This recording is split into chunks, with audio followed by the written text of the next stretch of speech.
नमस्कार, स्वागत है आप सभी लोगों का एक बार फिर से सक्षम अकादमी के YouTube चैनल पर। आज आपके बीच एक छोटा सा उत्तराखंड का एक टॉपिक लेकर आया हूं, जैसे कि आपके सामने दिख ही रहा होगा कुली बेगार आंदोलन। तो बहुत सारे लोगों ने इसके बारे में पढ़ा होगा, कुली बेगार आंदोलन के बारे में। और जो स्क्रीन पर जो और चीज़ें दिख रही हैं, कुली बेगार, कुली उतार और कुली बर्दाश्त, कुल ये 3 प्रकार में जो है ये प्रचलित था प्राचीन उत्तराखंड में। तो इसके बारे में हम इस वीडियो में देखने वाले हैं। क्या क्या क्वेश्चन बनते हैं, फैक्ट वाइज यहाँ पर क्वेश्चन होंगे, जो क्वेश्चन जहाँ से बन सकता है, ज़्यादा फालतू कोई चीज़ नहीं होगी। और लास्ट में जो है किस किस नेता ने कहाँ से जो है कुली बेगार का नेतृत्व किया, वो सारी चीज़ें आपके सामने होंगी। तो सबसे पहले हम इसको देख चुके हैं कि कुली बेगार, कुली उतार और कुली बर्दाश्त, ये कुल 3 रूपों में लिया जाता था। क्या क्या वो 3 रूप थे वो हम आगे देखेंगे। कि सबसे पहले देखो हमारे पास सबसे पहले मिलता है क्या, कुली बेगार। कि कुली बेगार क्या था? कुली बेगार था कि बिना मजदूरी के जबरन श्रम करवाना, जिसको हम जो है बलात् श्रम, अगर आपने पॉलिटी पढ़ी है तो वहाँ पर आपने बलात् श्रम का निषेध पढ़ा होगा, बलात् श्रम का निषेध, है ना।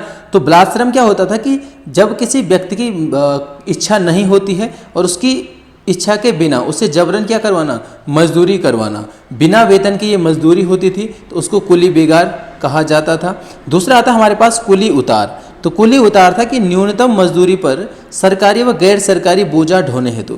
क्या उतार? देखो, उतार से बोझा उतारने से संबंधित था, तो इसको आप इस प्रकार से भी ध्यान रख सकते हो। दूसरा कुली उतार क्या था कि न्यूनतम मजदूरी दी जाती थी और उसमें जो है सरकारी हो या गैर सरकारी, जो सरकार के जो जानने वाले कोई लोग होते थे, तो उन संगठनों, उन दलों का जो है बोझा ढोने के लिए इसका प्रयोग यहाँ पर किया जाता था। कुली उतार प्रकार से जो है लोगों से एक कर लिया जाता था या फिर लोगों को इसमें शामिल किया जाता था। अभी बताऊंगा क्या चीज़ें हैं। और तीसरा था कुली बर्दाश्त। कुली बर्दाश्त क्या था कि विभिन्न पड़ावों पर सैनिकों, अधिकारियों व पर्यटकों के दलों को दी जाने वाली सुविधाएं। माना देखो, जैसे आपका गांव है यहाँ पर, ठीक है, तो आपके गांव के बगल में सरकारी लोग आए हैं, सरकारी अधिकारी आए हैं, उनका टेंट लगा है, तो इस गांव की जिम्मेदारी होगी कि इन अधिकारियों को, इन पर्यटकों को या फिर इन सैनिकों को क्या देना, पूरी व्यवस्था यहाँ पर देना, उसमें राशन पानी वगैरह सब कुछ है ना। ये आपका क्वेश्चन पेपर में आ चुका है, तो इस प्रकार से इसको ध्यान रखेंगे। तो 3 चीज़ें हमारे पास हैं। कुली बेगार हो गया, बिना मजदूरी के जबरन श्रम करवाना। कुली उतार है कि न्यूनतम मजदूरी पर सरकारी गैर सरकारी बोझा ढोना। और कुली बर्दाश्त से विभिन्न पड़ावों पर सैनिक, अधिकारी या पर्यटनों के दलों को दी जाने वाली सुविधाएं। इसका हम अगर यहाँ पर थोड़ा सा और जगह यहाँ पर देखें, तो जो कुली बेगार है, कुली बेगार आपको 7वीं सदी से मिलती है। उत्तराखंड में 7वीं सदी में कत्यूरी काल में भी इसका जिक्र मिलता है, कत्यूरी काल में। अब प्राचीन काल में क्या था, देखो यहाँ पे ज़्यादा यातायात की सुविधाएं बहुत कम थी, तो उसमें होता क्या था, माना राजा को किसी गांव के या कहीं पे भ्रमण पे जाना है, तो बीच बीच में गांव पड़ेंगे, राजा गांव से होकर जाएगा, तो यहाँ पर क्या होता है, जब राजा जाएगा तो इस गांव का दायित्व होगा कि राजा से सहित राजा का सामान अगले गांव तक पहुंचाना। इसी प्रकार से इसका अगले गांव तक और राजा को पड़ाव तक पहुंचाना क्या होता था, इनका कार्य होता था। ये इनको बिना मजदूरी के करवाया जाता था जबरन। तो इसी को जो है इन 3 प्रकारों में अभी हमने देखा बांटा गया है। यहाँ पर कत्यूरी काल में एक शासक का नाम मिलता है आपका वीरदेव। वीरदेव नामक शासक था। इसने क्या किया था कि देखो, जब शासक था तो शासक को भी जो है पालकी या डोली पर जो है ले जाया जाता था, ठीक है, लोगों के द्वारा।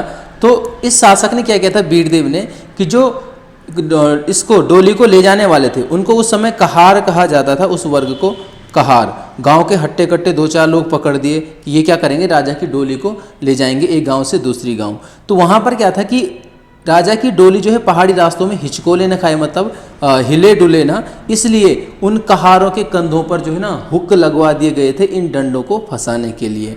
तो यहीं पर एक कहानी ऐसे भी मिलती है कि एक यात्रा में या एक बार जो है इन कहारों ने डोली सहित क्या कर दी थी, कहीं छलांग मार दी थी पहाड़ी से नीचे और राजा को लेके चले गए थे, बेचारे देहांत इनका हो गया था। तो इतनी जो है यहाँ पर क्या थी, स्थिति खराब थी। उसके बाद इसकी जब बात आती है तो मेनली यहाँ पर गोरखा काल में इसका प्रचलन काफ़ी हद तक जो है बढ़ा हुआ था। और इससे जो मेन जो क्वेश्चन बनेंगे उसको हम आगे देखने वाले हैं। तो अगला हमारे पास जो है कि कुली बेगार के विरोध विरुद्ध जो है खच्चर सेना का गठन किया। यहाँ पर जो ब्रिटिश लोग आए, आपको पता है कि गोरखा काल था, गोरखा शासन था। गोरखा शासन को अत्याचारी शासन के रूप में भी यहाँ पर हम लोग जानते हैं। बहुत सारे करों का आरोपण किया, बहुत सारे जो है लोगों को इन्होंने क्या किया, अपने जो बल से क्या किया, इनको लोगों को यहाँ पर दबा कर रखा। तो जब ब्रिटिश लोग बाहर से यहाँ पर आए, ब्रिटिश लोग जब बाहर से यहाँ पर आए तो ब्रिटिशों की जो नीतियाँ थी, ब्रिटिशों का जो शासन था, वो उत्तराखंड वासियों को या इस क्षेत्र के वासियों को गोरखों से थोड़ा सरल लगने लगा। तो उन्होंने क्या किया, अंग्रेजों का यहाँ पर साथ दिया। अंग्रेजों ने इसी कोशिश में क्या किया कि यहाँ पर एक सर्वेक्षण करवाया गया। अंग्रेज अधिकारी ग्लिन, एक नाम आता है अंग्रेज अधिकारी ग्लिन का, इसने यहाँ पर एक सर्वेक्षण किया और इसने सरकार को सुझाव दिया कि यहाँ पर एक कुप्रथा है, कौन सी, कुली बेगार कुप्रथा, उसको समाप्त करने के लिए क्या करना चाहिए, हमें एक खच्चर सेना का गठन करना चाहिए। तो यहाँ पर तब जाके एक खच्चर सेना का गठन किया जाता है। और क्वेश्चन ये बनेगा यहाँ पर कि कब किया जाता है, 1822 में, 1822 में। और ब्रिटिश गवर्नर आपको पता है कि 1822 में कौन थे, ट्रेल। तो ये यहाँ से क्वेश्चन नंबर 1। दूसरा हमारे पास है कि राष्ट्रीय कांग्रेस के मंच पर कुली बेगार के विरोध में प्रस्ताव कब पेश किया गया। तो राष्ट्रीय कांग्रेस, जो आपको पता है कि 1875 में राष्ट्रीय कांग्रेस बनती है, उसके जो है जो प्रस्ताव जो 1893 में 1893 में यहाँ पर क्या किया गया था, राष्ट्रीय कांग्रेस के मंच पर जो है कुली बेगार के विरोध में एक प्रस्ताव पास किया गया था कि कुली बेगार को क्या किया जाए, समाप्त किया जाए। उसके बाद अगला जो फैक्ट आता है वो आता है कि सर्वप्रथम कुली बेगार के विरोध में जो आंदोलन हुआ वो कहाँ पर हुआ। तो ये आंदोलन आपका हुआ खतियाड़ी गाँव में। हमें एक गाँव मिलता है खतियाड़ी गाँव, और जो खतियाड़ी गाँव है आपका, वो है आपका कहाँ पर, अल्मोड़ा में। अल्मोड़ा के खतियाड़ी गांव में सबसे पहले कुली बेगार के विरोध में क्या हुआ, एक आंदोलन हुआ, एक जन आंदोलन हुआ। उसके बाद जब ये आंदोलन हुआ तो ये मामला पहुंचा इलाहाबाद हाई कोर्ट तक। आपको पता है कि उत्तराखंड जो उत्तर प्रदेश के क्षेत्र में आता था, वहाँ पर इलाहाबाद हाई कोर्ट था ब्रिटिश काल का। तो इलाहाबाद हाई कोर्ट ने क्या किया कि कुली बेगार पर प्रतिबंध लगाया। और कब लगाया, 1904 में। ये भी यहाँ से अगला क्वेश्चन बन सकता है कि इलाहाबाद हाईकोर्ट ने कुली बेगार पर प्रतिबंध कब लगाया, 1904 में। ध्यान रखना, जब ये प्रतिबंध लग गया उसके बाद भी बहुत सारे स्थानीय छोटे छोटे जो शासक थे, छोटे छोटे जो जमींदार लोग थे, उन्हीं की चलती थी उस समय। तो उनके द्वारा जो है ये चीज़ें धीरे धीरे जनता के साथ लागू रखी गई। मतलब प्रतिबंध तो कोर्ट ने लगा दिया, लेकिन कुली बेगार फिर भी बहुत सारी जगह लिया जाने लगा। इसके बाद एक सभा का आयोजन होता है अल्मोड़ा में। अल्मोड़ा में बेगार विरोधी सभा का आयोजन होता है, और ये आपका होता है कब, ये होता है आपका 1907 में। ध्यान रखना, अल्मोड़ा में बेगार विरोधी सभा का आयोजन 1907 में। इस सभा में विचार विमर्श किया जाता है कि इसको फिर भी किस तरीके से इसको समाप्त किया जाए। उसके बाद हमारे पास एक चीज़ आती है कि चामी गांव में कुली बेगार के विरोध में सभा का आयोजन कब हुआ। चामी गांव आपका बागेश्वर कत्यूर घाटी में है। चामी गांव, वहाँ पर कुली बेगार के विरोध में एक सभा का आयोजन हुआ, और ये हुआ आपका कब, 1 जनवरी 1921 में। 1 जनवरी 1921 को ये सभा यहाँ पर आयोजन हुआ। और चामी गांव से ध्यान रखना कि एक जगह पढ़ने में मिलता है कि ब्राह्मण क्लब चामी, ब्राह्मण क्लब चामी के नेतृत्व में ही लोग जो है यहाँ पर कहाँ पर पहुँचे, बागेश्वर में पहुँचे। यहाँ पर ध्यान रखना एक चीज़ और है कि 1 जनवरी 1921 को तो ये हो गया। उसके बाद 10 जनवरी 1921 को इसी चामी क्लब द्वारा, इसी ब्राह्मण क्लब चामी द्वारा लोगों को जो है बागेश्वर में आमंत्रित किया गया। बागेश्वर में जाने के लिए क्या किया गया, यहाँ पर आमंत्रित किया गया एक सभा में। उसके बाद अगला हमारे पास जो फैक्ट बनता है वो आता है कि बागेश्वर में कुली बेगार के विरोध में आंदोलन। आपको पता है, ये आपने बेसिक चीज़ है, आपने पढ़ा होगा 13-14 जनवरी 1921 को। अब क्या किया गया, देखो हाईकोर्ट ने भी प्रतिबंध लगा दिया, उसके बाद भी लिया जा रहा है। तो तब यहाँ पर लोगों ने क्या किया, जो राजनेता, जो यहाँ पे समाज सुधारक जो लोग थे, उन्होंने एक निर्णय लिया। 10 तारीख को अभी मैंने बताया था कि सभा का आयोजन हुआ, उन लोगों को यहाँ पर बुलाया गया ब्राह्मण क्लब चामी द्वारा। और यहाँ पर आपको पता है उत्तरायणी पर्व होता है, उत्तरायणी मेला लगता है बागेश्वर में। इसी उत्तरायणी मेले के उपलक्ष्य में क्या किया गया, यहाँ पर एक जन आंदोलन किया गया। और 13-14 जनवरी 1921 को जो भी कुली बेगार संबंधी जो रजिस्टर थे, जो डाटा वगैरह था, उनको जो है सरयू नदी में बहा लिया जाता है। और जनता के द्वारा क्या किया जाता है, कुली बेगार की समाप्ति की घोषणा की जाती है, कुली बेगार न देने की यहाँ पर शपथ ली जाती है। अगला हमारे पास एक फैक्ट आता है कि चमेटा खाल में बेगार विरोधी सभा का आयोजन। अभी तक हमने थोड़ा सा कुमाऊं तक का ही देखा। अब चमेटा खाल आता है आपका पौड़ी में।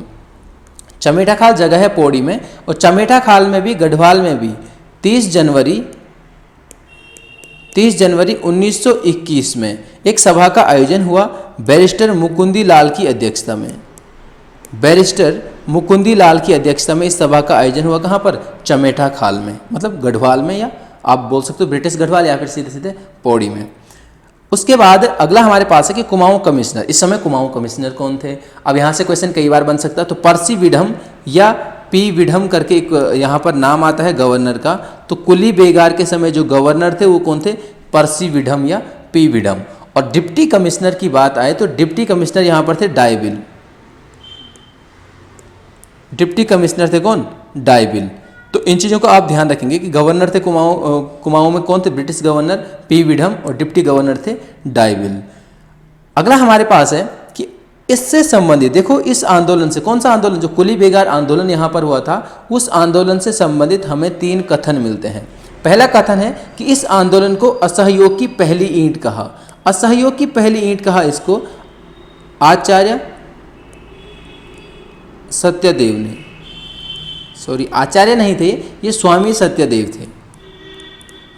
स्वामी सत्यदेव ने इस असहयोग, इससे जो है इस आंदोलन को, कुली बेगार आंदोलन को असहयोग की पहली ईंट कहा। रक्तपातहीन क्रांति आए तो रक्तपातहीन क्रांति कहा इसको किसने? महात्मा गांधी ने। महात्मा गांधी ने कुली बेगार आंदोलन को क्या कहा? रक्तपात क्रांति। और तीसरा आता है कि स्वाधीनता संग्राम। तो ध्यान रखना, इसी समय, किस समय? कुली बेगार आंदोलन के समय 1921 में ही शक्ति समाचार पत्र ने क्या किया? शक्ति समाचार पत्र ने इस नाम से, किस नाम से? स्वाधीनता का संग्राम के नाम से इस आंदोलन को संबोधित किया और लेख लिखा। चलो थोड़ा सा शक्ति के बारे में बता देता हूँ, इसलिए बता रहा हूँ क्योंकि बहुत बार कंफ्यूज होता है। अगर आप परीक्षावाणी में पढ़ते हो तो 15 अगस्त या 15 सितंबर, हाँ 15 सितंबर पढ़ते हो, लेकिन ध्यान रखना उसके बाद हिस्ट्री में भी आपको 2 चीज़ें मिलती हैं। अजय रावत या फिर आप पत्रकारिता की कोई बुक उठाओगे तो वहाँ पर आपको एक तो मिलता है 15 अक्टूबर, एक मिलता है 17 अक्टूबर। तो ध्यान रखना ये जो डेट है ना, ये 15 अक्टूबर है। 15 अक्टूबर 1918 को शक्ति समाचार पत्र प्रकाशित होता है। आपको पता है कि इसका जो प्रकाशन शुरू होता है वो विजयदशमी में होता है, और विजय नाम से इसका पहला समाचार जो पत्र, जो पहला अंक जो आता है वो विजय नाम से आता है। बद्रीदत्त पांडे द्वारा इसको शुरू किया गया था। तो इसकी डेट सही क्या है? 15 अक्टूबर 1918। चलिए, अगर आपको इसको यकीन नहीं है तो इसको आप नेट पे सर्च कर सकते हो, सीधे सीधे 15 अक्टूबर 1918, तो सीधे सीधे आपको पता चल जाएगा विजयदशमी थी, और विजयदशमी को ही विजय के नाम से इसका पहला अंक प्रकाशित हुआ है। अगला हमारे पास है, देखो इसी से संबंधित है कि चक्राता जो छावनी थी वहाँ पर बैलगाड़ी से सामान ढोने का विरोध। जब कुली बेगार का विरोध था तो वहाँ पर बैलगाड़ियों से जो है फ्री में, मुफ्त में सामान ढोया जाता था। तो इसका विरोध भी यहाँ पर किया किसने? पंडित मुकुंदी राम ने। पंडित मुकुंदी राम। अब देखो 2 अलग अलग नाम है, बैरिस्टर मुकुंदी लाल अलग हैं, पंडित मुकुंदी राम अलग हैं। तो इन दोनों को आप अलग अलग तरीके से अलग अलग ध्यान रखेंगे, ठीक है। तो चक्राता छावनी बैलगाड़ी से सामान ढोने का विरोध है, सामान ले जाने का विरोध किया पंडित मुकुंदी राम ने। एक क्वेश्चन आपका ये हो गया।